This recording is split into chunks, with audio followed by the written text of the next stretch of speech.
the less loft you use, you have more margin for error. Okay. Said you've been around the game for a really long time. You've always had a very good short game, always been a good putter. I just want to work on simple shots here around the green. So in your younger days, when you were going around there, you're going to be doing Monday qualifying for the tour way back when, which was not in the 30s and 40s, right?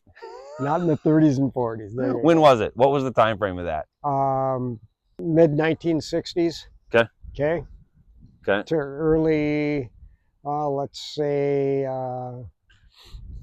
mid 70s. Okay. Okay. What was in that time frame? What's your most memorable competitive memory? 1973, I won a big tournament in actually River Falls. Okay. It was called the Firecracker over the July 4th. Okay. We had good players come from all over the country. Played 36 holes, 18 qualifying, and then you went into match play. Okay. And then in 1975, I made the National Pub Links and went to Hawaii. Hawaii. Yeah. Now, what was the Firecracker? Was that you were in that as an amateur or as a pro? Amateur. Okay. Oh yeah. Was there money involved though?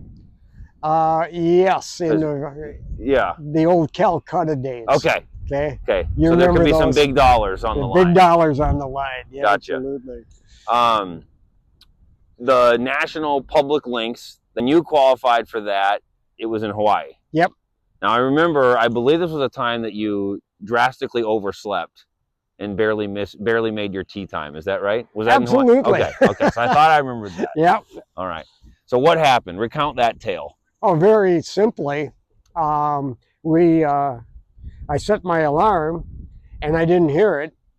And then something woke me up and I looked at the clock and I'm like, oh my gosh, I tee off 45 minutes from now. And the motel we were staying in was 20 minutes from the golf course. So I quickly got clothed, put my contact lenses in, accidentally put them in the wrong eyes. Went to the bus stop area, the shuttle, and the guys, I said, I'm in a super hurry. And the guy goes, relax, I'll get you there. So finally, I got there 10 minutes before my tee time. No time to warm up or anything. Went and got my clubs, and I'm struggling with my eyes a little bit. Prescriptions in each eye were different. Got up on the first tee. My last name is Smoliak, and the USGA guy goes, now on the first tee from Minnesota, Daryl Smoliak. So I traveled 7,000 miles for this. Got up on the first tee. It's a dogleg par 5. Smoked a drive. Perfect position. And then nice 3-wood, front of the green, pitched it up 8 feet and made the par. That was my day. The rest of them went the other way. Gotcha. Yeah. You actually started the golf pro route late as far as teaching. Yeah. You started that more. That was kind of a career change for you, right? Yeah, 1991. 91, the year the Twins won the World Series. Absolutely. That's their second World Series. Yeah, they won in 87 and 91. We still remember. Hasn't happened since. Hasn't happened since. Happened since. But so that was when you started your teaching pro. Were you 40? Were you like 40 years old? 1991 from 1948. What is that? That's why I shoot low scores. You were low 40s. Yeah, you were low 40s. Yeah. Okay. And you're 77 now. Yep. And I got to know you when I was starting golf. You know, I was at the Higheay 8 driving range. You were the teaching pro there. I had just started. I was desperate to try to learn how to move the ball right to left. I asked you a random question on how to do that. You helped me out. We've been friends ever since. You've really influenced my golfing life for sure. This is a treat to be able to be up in Minnesota from Texas. But well, I'd love to talk to you about some old school short game stuff. You've always been a very good putter. I just want to go to some of these close holes here, from the rough. Talk to me about some of the ways you'd play, just to that shot right here. Sure. This, short game is very critical. You can grab whatever club. I just want to go to this short hole. Sure. Talk to me about some of the stuff you do and some stuff that you see different in the modern, to me, modern game, it's lob wedge, lob wedge, lob wedge. There's not a lot of variety around the greens. And from when you were growing up, you know, the course manicuring has gotten so much better. The agronomy, Oh, the turf is so much better. there's no comparison. Yeah, I mean, it's a world of difference. But Yeah. you know, when you were younger, you know, what are some old school ways to play this shot to this flag right here? Talk me through what you'd be thinking, because I know you got a very good short game. Well, the very first thing I teach my students is when you're chipping or pitching, adopt the idea that a ball closer to the ground is easier to control than a ball up in the air. Okay. So I think if I got a student that we're going to work on short game the first time, I'll drop a ball like this, they'll pull out the wedge. Okay? So I think a really good guideline is when you're chipping and even short pitch shots. Like this. Like this. Yeah. 25% air time, 75% Get the ball time. rolling. Get that ball rolling. Yeah. I would say that's an old school mentality. It is. Yeah. Absolutely. You drop the ball right here. The first thing you do is you assess your lie. With all my years of experience, I use my instinct. Okay. I don't say I'm X amount away from the green, I'm going to use this particular club. No. I look at it, and my instinct tell me right now, I could take an 8-iron and land it here right in the fringe and let it run the rest of the way. An 8-iron. An 8-iron. Absolutely. 3. We're like 4 steps off of the green. We're only a few steps from the fringe. So this isn't an awful lie. I mean, it's not a great lie, but it's not awful. Right. And you're taking an 8-iron here. I'm taking an 8-iron.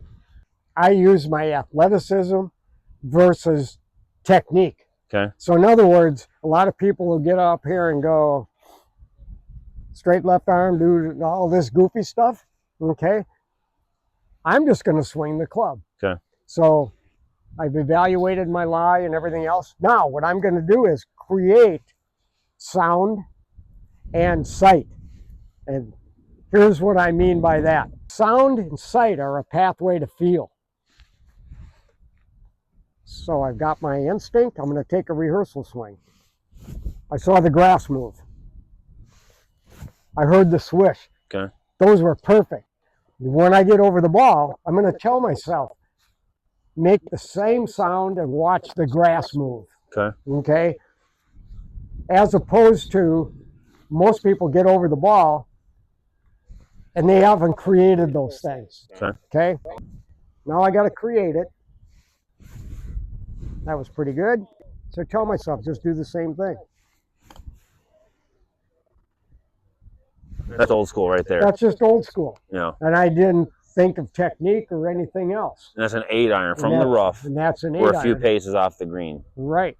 Now I would like to show you something else. Yeah, I'm gonna go get it. Let's grab these balls. All right. So you just said the more loft, the faster you need to swing. Yeah. Okay. To go the same distance. Okay. Okay. So, in fact, we're going to do this again. Okay. I want you to watch the length of the swing. Okay. I am not concentrating on the length of the swing. I'm concentrating on the speed. The speed will dictate the length. Okay. So that is a really important factor. So I've got my instinct tells me where to land this ball. I'm going to concentrate on speed. That was pretty good. You watch the length. I'm not concerned about the length. So that's just about perfect. Okay. Now I'm going to do this with a wedge. Okay. We had an 8-iron. We had an 8-iron. Okay. I'm going to go the same distance, but I better create more energy, which means a lot more speed. Okay. That was pretty good. More loft, more speed. More loft, more speed, and those two balls are neck and neck. Right. Now, right there. One more ball. I'm back with my 8-iron. And I am purposely going to top this ball. Okay. So what I'm doing is creating the energy I need. It's too fast. And you said you're listening for how your club head is going through that grass. Absolutely. That's feedback. Okay. Feedback is feel. So rehearsal swing. So you would advocate for a rehearsal swing around the green. 100%. Okay. 100%. See what that feels like. Get it in your brain. Yeah. How much resistance is the grass giving you? Okay. Okay. That type of thing. Okay. A quick review is the less loft you use in pitching and chipping, the less energy you need. Okay. The less club head speed you need. You get into the more lofted clubs and you need more speed. Back to my 8-iron. Okay. And I'm going to create the right energy at sound and sight. That was perfect. Okay. But I'm going to purposely top this ball. Okay. So it ended up only 4 feet from my goal. Beyond the front, yeah. Beyond the fringe. 4-foot putt on a missed shot. Not bad. Right. Now I have to use more energy with this lofted club. I need to swing it faster. So I'm going to purposely miss him. That's going to go a lot farther. Okay. So the less loft you use, you have more margin for error. Okay. Less loft, more margin for error. Yep. So No, the common golfer out there on the weekend, Pulling on the that- green, pulling pulling out a out the wedge. 56 or a gap wedge, Absolutely. a lot more, it's a much narrower margin of error. Sure. But the very bottom line is go out, drop balls in different spots, and start using the lowest loft you can use. And then let that ball just run. Okay. Okay? Any other questions? Yeah, I want to talk. So these were decently, these weren't great lies, they weren't awful. So here we got a lot longer rough. Yep. You know, if we have and we'll act like we're going to that short one there. You know, if you got a ball that's nestled down there, pretty good. So this is not a good lie. No. You know, you yourself, what are some old school ways to play this shot? What's your mindset on it? I mean, we can't even really see the ball from this camera angle. Yeah, which is good. So the first mindset is, okay, I just want to get this ball on the green. Okay. Okay. There's a lot of grass between the ball and the club. Yep. So I'm not going to have a lot of control here. So we'll go back up there. So I got a 40 feet or 50 feet to my target. Out to the fringe. Up to the. Okay. So my mindset is, I just want this ball on the green. I don't want to leave it in this. And so I just read this stat. I believe I can't remember what handicap level it was. Maybe I'll add a note on this.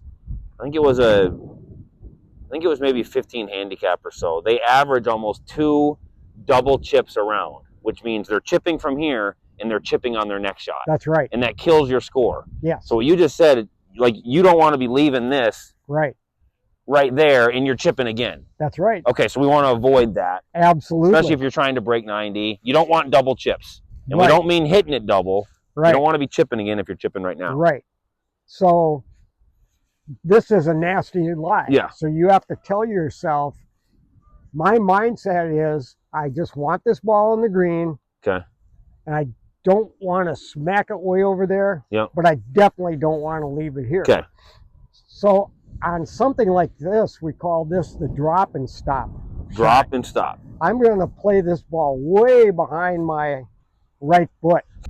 Way outside your right foot. Way outside my right foot. Okay. You want me to hit this? Let's see it. Yep. All right. I'm going to do this. Okay. I want to push the ball into Mother Earth. Mother Earth isn't going anywhere. She's going to spit the ball out.